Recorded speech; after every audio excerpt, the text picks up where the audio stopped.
На специален хранителен режим с много калории се радват лъвовете в Разградския зоокът. Гледачът им Бехчета ги подсилва за идващата зима. Дневната дажба на малките е по-голяма даже от тази на възрастни лъвове.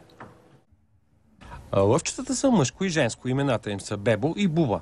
Запознахме ви с тях още преди година, когато се появиха на бял свят в семейството на мъжкаря Любо и половинката му Рая.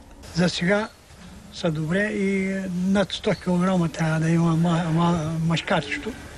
Тя и женската, и тя приблизително, обаче най-добре на това мъжкарчето. Привързаният към порасналите малки бай Бехчет се опитва всякак да им угоди. Признава, че ги глези с повече килограми месо, отколкото техните родители.